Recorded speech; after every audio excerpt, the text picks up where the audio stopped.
hour with all of you here today. So I have a few slides that I'm going to whip through just to bring everyone up to speed on carbon 13, and then we will go to a little bit of a Q&A with Joy and Chloe. We'll chat through some questions from you guys, and also then move into the breakout rooms. So just by a quick way of introduction, my name is Stephanie. I'm the lead entrepreneur in residence at Carbon 13. So we are now a team of 13, all kind of previously exited founders who support and guide and advise the founders and the teams as they go through Carbon 13's accelerator and incubator programs. So I've worked with teams right from the very start at cohort 1. So happy to give thoughts on kind of what I've seen that works really well, what I've seen that perhaps doesn't work quite so well, or any other questions that you have about what it's like to go through a Carbon 13 program. So Carbon 13, as you can see, is the venture builder for the climate emergency. I'm sure that we can all agree that this is a very urgent problem, and perhaps you've had your eye on some of the news about freak weather events over the last kind of few days and weeks that only emphasizes how urgent a problem this really is. And what we do at Carbon 13 is we try to bring together the right people, so a diverse talent of technical people, commercial people, and what we call our venture catalysts, or our people who've had very interesting career backgrounds and who are ready to start a business, to come together and start a business that tackles something to do with climate. So by the end of 2024, we as a business or as an incubator want to have supported 1,000 entrepreneurs, created 200 scale-ups, on track for 400 million tons of carbon dioxide equivalent potential reduction capacity. So it's not a small target that we have. It's not a small ambition that we have. We really want to have a huge impact in terms of climate tech and what new technologies and new ideas can do to reduce our climate impact. So what do we think about when we think about net zero startups, or who are we looking for? What kinds of companies and people are we looking to back? Well, we don't just want to look at incremental change. We really aim to build absolute game changers when it comes to new businesses in the climate space that are just, if everyone can go on mute, amazing. So investable companies that are rapid to market, rapid to scale, and rapid to have impact. So each company that comes through our program, we aim to find some way of helping them remove 10 million tons of carbon dioxide equivalent emissions from the emission space. And just for your reference, Tesla is currently looking, I think this last year, at 8 million tons equivalent. So we're looking to build companies that have huge potential for impact in their relevant sector. So we select and we support thousands of entrepreneurs to build these ventures with these huge potential for climate mitigation by 2040.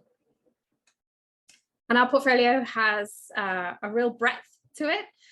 We've supported teams and companies everywhere from kind of food tech to fashion to energy to new ways of making materials and chemicals that are vital for us to progress as humans, everything from transport to software as well. And we support both software and hardware companies. So if you have an idea that is more hardware, and perhaps you've thought about or you've looked at other accelerators or other incubators, or even at venture capital and thought, well, hardware isn't something they do, we do. And what problems do we solve for founders or for potential founders? Well, I think first of all, we help new founders come together and find their co-founder.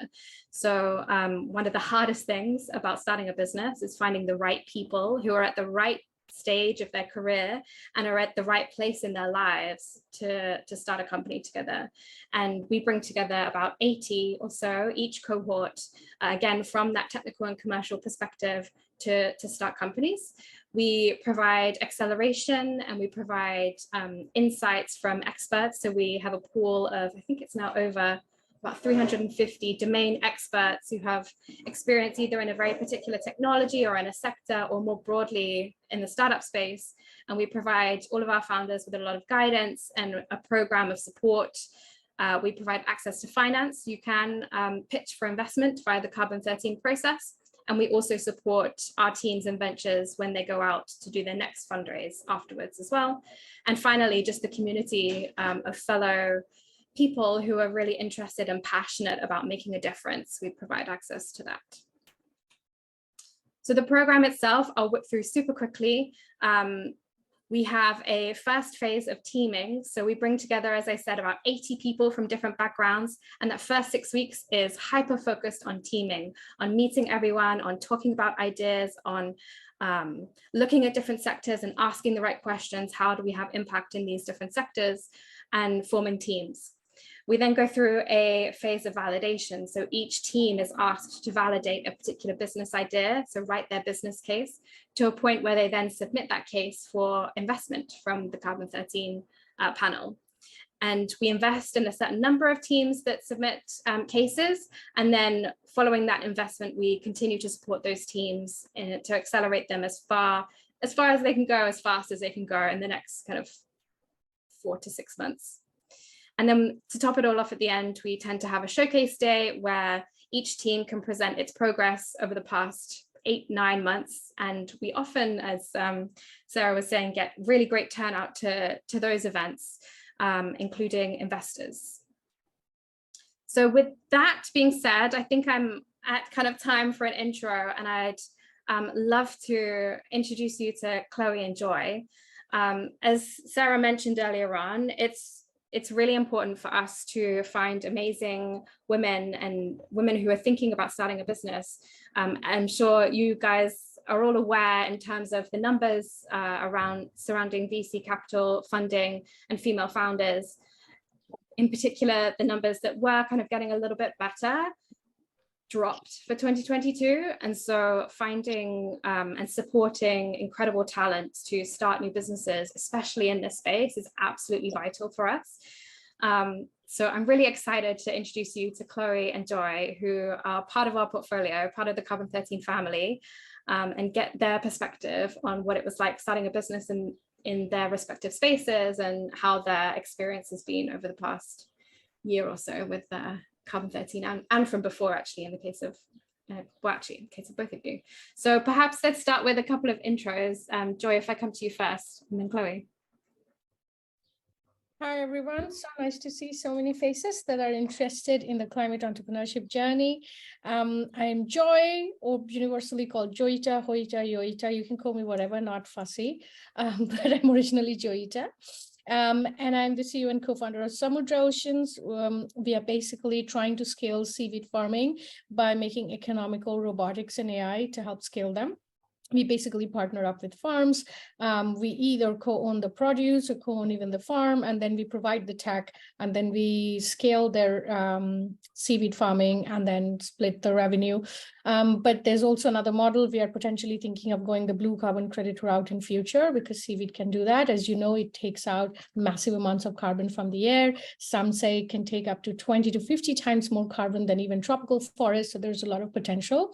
So we are basically working on a nature-based solution, but using AI and robotics to scale that. So that's kind of where we are. Great. And Chloe, over to you. Yeah, hi everyone. My name's Chloe. I'm Managing Director at Natural Building Systems, and what we are doing is manufacturing a modular system that's designed for demountable, adaptable buildings. So our goal is to systemize the use of bio-based insulation materials so that we can use the built environment as a tool for carbon capture and storage. Amazing. I have a couple of questions myself, but if you have a question that you would like to ask, please do pop it in the chat and we'll come to those shortly. But Joy, if I perhaps come to you first, and if you can think back to where, like the moment when you applied to Carbon 13, would love to understand a little bit more about why you wanted to join an incubator, perhaps a little bit about what your expectations were, and did those expectations come true? Yeah, so it's interesting because I was super skeptical. So I wasn't one of those people who was sold into the idea of joining an incubator or Carbon 13 or anything for that matter. I was just staying away because I'd been an entrepreneur before and I tried incubators and accelerators and I wasn't a big fan. So I remember having a lot of chats with various people, kind of what people here today are doing, sussing the scene out and speaking to Michael and Chris. And then I got a lot of confidence when I found the team so committed to the cause that I am too. It was very positive. I guess the biggest point for me to join the accelerator, which did happen, was to found a co-founder who will complement me and join me in the climate journey. First of all, finding a co-founder is hard enough. And also finding someone who's interested in the climate journey is super hard. I found co-founders with great difficulty, fired a few of them. One or two of them have fired me in the past. So it's just not been an easy journey. As everybody knows, it's kind of like dating. It's very hard, right? So I wanted to come to Carbon 13 with the mindset of finding someone who's already applied with the same mindset as me. So at least on that page would be on the same place. Like we're both committed to the climate journey. And that definitely happened. I met my co-founder there. We've now closed pre-seed and God knows what happens in future, but we definitely did that. So I'd say it did the most valuable thing for me, find an equal co-founder and co-partner to walk this journey.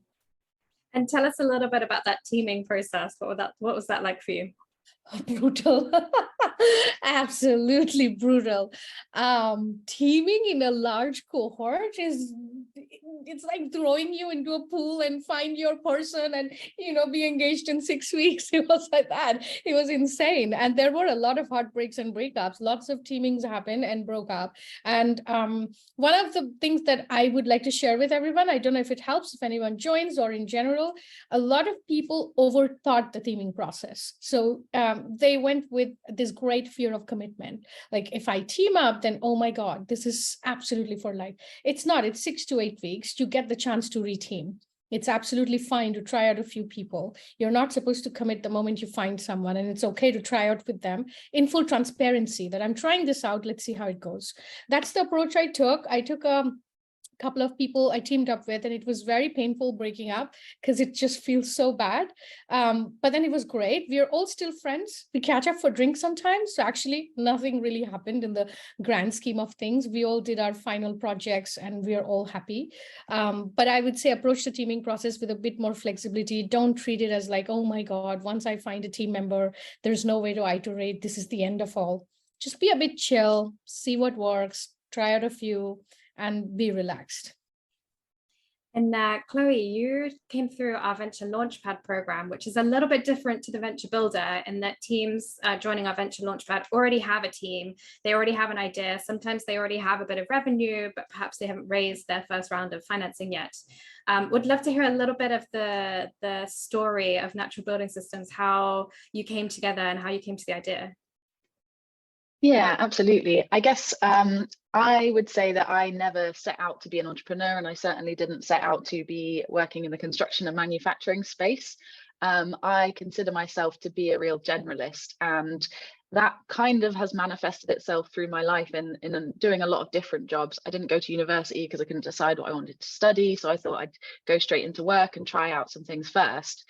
And I think that being really open-minded and flexible is really important in the early stages of getting into a startup business, because you absolutely will pivot your business. Like if you have a passion and you have an idea, that's fantastic. And if you can run with that, then you absolutely should do that. But I think that for me, especially coming into construction as an industry that I had no background in, as you learn more and you expose yourself to the advice of experts and people in networks like Carbon 13 or other incubators or just in general industry groups, I think it's only natural that you have to evolve your thinking. So I'd say that if you don't have a particular passion or area that motivates you, then that's not a reason to not get involved, because you may discover it in the process. But for me, I met my business partner, my original kind of co-founding business partner, just through a social connection, through a friend. And it was, I guess, hearing their frustrations from being in the construction industry for such a long time, and really it tapped into this passion that I have, which was actually more around agriculture and the food and farming industry. So my family are involved in farming, and I guess I was kind of looking at my local area and seeing some of the changes happening in the farming and food systems and thinking, surely there's some better alternatives in terms of crops that farmers can be growing. And that's kind of where I ended up getting an interest in the crop that's industrial hemp. And that crop has a lot of environmental benefits, but it also has really exceptional characteristics as a construction material. And so I think one of the benefits of not having a deep technical background gives you the opportunity to step back and look across broader areas and systems. So I kind of started to question, is there an opportunity for farmers to basically be growing construction crops? And was lucky that really I kind of fell into the partnership that I'm in now. I have two very experienced business partners who are both on the tail end of their careers. They're both older white men, but they've been really fantastic in empowering me as a managing director and as effectively a CEO to lead the business and make the decisions, but also benefit from their really deep insight. So in a lot of ways, I've been really lucky, but I think that the main thing is to just kind of get out there and start conversations, because you never know where you might find a co-founder. Very nice. It's fascinating. And construction is a very male-dominated space. Has there been anything in particular that surprised you, an experience you've had that really sticks out in your mind? Yeah, I think on the ground, the amount of inspirational women that I meet in the construction industry kind of bucks the assumptions that I maybe had coming into this. I think there are some really fantastic women in leadership roles, and on the ground, I think certainly the construction industry in terms of the more direct workforce side of the things is lacking women, but I think increasingly in management structures there are being more exposure. So I think that surprised me coming into it. It's still got a long way to go, and I definitely have been assumed to be someone's secretary at trade shows, or that the misogyny is real, but I guess that's not unique to construction. And I think that actually I have found it a really welcoming and supportive environment, because I think the industry is so aware that it has a problem with gender balance in some ways, that actually if you can get into that space, it can work in your favor. Great. And I'm not sure who kind of wants to chime in on this particular question, but I'm really interested about the concept of founder market fit.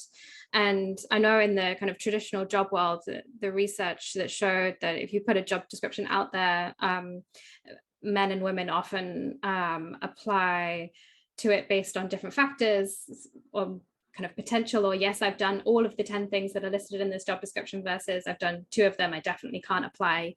So I'd love to hear your opinion on founder market fit, because it's often something, a term that is branded about very often, but actually, I mean, Joy, you weren't working in seaweed before, and now you're running a seaweed farm business.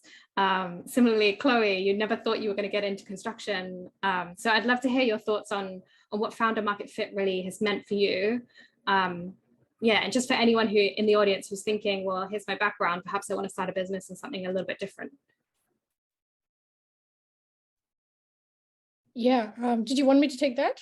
Yeah, go ahead, Joy. Yeah, okay. So I'm glad you brought this up, because this has lately been on my mind a lot. Quite a few investors, particularly who are looking at this space and are not potentially probably from this space, I hear from them, not necessarily for me, but I'm also part of various VCs and things. I see founder market fit comes up a lot. And as you said about female founders, this is not necessarily, well, for anyone. I mean, who's done climate tech before? The whole thing is pretty new. So you're not just going to find someone. And also, what do they mean by a founder market fit? We're building the entire new infrastructure of the world, from food to electricity to transport. So who are you going to find who's done nuclear energy before in the world? I mean, that's not something we were thinking of fixing, or we wouldn't be where we are today. So I hear that. And surprisingly, I heard it a lot from some actually very established female VCs. They were like, well, there's no founder market fit and founder product fit and things like that, which I find very, very surprising, given we are trying to do something so new that it's unlikely. I think it is important to highlight in those conversations, even if they are about you, which becomes a bit emotional, and I recognize it's hard to do, to bring out the validity of other points. What experiences do you have in leadership or in new situations or turning around a very difficult thing? These are all parallels you will draw upon to create your new company. You don't necessarily have had to do that the exact same thing. I definitely find that a lot. People ask things like, well, what have you done in seaweed before? You were an AI or you were an electronics engineer. And I was like, well, how many seaweed farmers are going to go make a robotics company? So you're going to find people like me who haven't done it before. But it is a hard conversation. That being said, it actually touches upon a broader topic. And I don't know if it hijacks other things you wanted to say, Steph, but I think in general, unless it's a specialized mandate or a thesis or a broader understanding, I think the general investment class right now for startups particularly, I don't think it's designed for climate tech. It's just, it needs to be redesigned as an asset class. I don't think they understand or they're incentivized in a way that they can do this at all. And I know this because I also sit on the LP side of things. There's a fund called Maroon Invest Global I'm a part of that invests in climate VCs. And we exist because we saw in general that VCs aren't incentivized or created to understand or participate in this. So you're going to get these questions because they just have the rule book of like founder market fit, product market fit, what's your SaaS, what's your this, do you have an ARR? And you're like, ARR with 5 governments trying to change policy. Like, what do you mean? So I think it needs to be redesigned and rethink a bit. But that being said, the ones who are committed to climate, such as Carbon 13, it's completely different equation. We're like completely free to pick what we want and work in those directions, regardless of what your background was. I thought I was very supported. And even though I haven't come from a pure biological background, I've come from an engineering background, but I found Carbon 13 super supportive of my journey. And never once did I find any EIR and anybody saying, oh, well, you haven't even surfed or sailed properly. Are you sure you want to go into deep seas? And it's worked out fine. So I guess find the right support. I would just caveat it with one last thing at the risk of speaking too much on this. There is something to think about it, though. It's not that not coming from the ocean industry isn't costing me at all. It definitely is. There's a lot that I'm having to learn on the fly, a lot more than already what you would learn as an entrepreneur. Does that make things harder for me and the team? Sure. So let's be pragmatic. They're not entirely wrong in pointing out that nothing in your background matches what you do. So maybe don't take it as a reason to be discouraged from what you're passionate about doing next, but as one of the things you want to mitigate. How can you learn more? How can you fill that knowledge gap? Denying that objection is denying reality because there is some truth in it. It's obviously true, even for me, that I haven't done CV. Does that mean there are problems? There are problems. But can you take that as a challenge rather than a complete discouragement? And if you can have that kind of a conversation, then, regardless of the objection, you're moving forward. Great. And just while we have a couple more minutes left, actually, I'd love to touch on something you mentioned, Joy. The typical questions that investors have of startups are changing. And one of the things that we've seen, especially in the impact investing space with young early stage companies, is what are your numbers, and not necessarily just your addressable market or the market size that you're moving into, but your carbon numbers. And one of the things that we do at Carbon 13 is we require every single business that comes through to write a carbon case. Chloe, I think you and the person on the team writing your carbon case, and perhaps maybe a couple of words actually about your experience of that idea validation, so that phase 2. Yeah, absolutely. I'm very lucky. Actually, one of my business partners has a more academic background, and he definitely led the number crunching and was formerly an accountant in a previous life. So he led the number crunching. But I think that I would say, kind of touching on the point Joy was just making, that coming into an industry like construction, I've had to learn a huge amount over the last few years. But I actually think that inexperience has been a massive asset in terms of not being too entrenched with the ways that things conventionally have been done. And I think that I guess we have pivoted our business quite a lot, and it has evolved as we've been exposed to increasing information and fantastic advisors and experts that we've been lucky enough to work with through Carbon 13 and beyond. And I think I heard on a webinar the other day, someone mentioned they said the Carbon 13 Launchpad program was designed to help bring method to the madness, which I actually feel like kind of summed it up really well for me, because we have done, so when we joined the Launchpad, we've already been operating for 3 years. And so over that 3 years, obviously me as an individual, but also the business has had a really steep learning curve in terms of our industry and the challenges and the opportunities therein. And often you work on iterations of documents or different applications for things. And what the Carbon 13 program was really fantastic at doing was kind of pulling that all together and taking a step back and putting some validation towards some of the assumptions that you've been making, particularly on the carbon case. It was really helpful to be able to work that through with the input of expert advisors to make sure that you can have confidence in going out and saying the impact that your business is going to make. So yeah, it was a really fantastic experience. Yeah, I don't know if that answers the question. Yeah, no, it very much does. And yeah, I think when you're thinking about this space, you want to know that you are actually going to have impact. We all know the cases of greenwashing that have happened, but knowing your number, as in your impact numbers, is a really empowering thing to do if you really want to have true impact. Great. I think we are approaching 12:30, which means we may split into 3 breakout rooms. So this is your opportunity to have a little bit more of an intimate chat with one of the 3 of us. Ask us any questions that you would like to. Yeah, so I think we will go ahead and open those 3 rooms.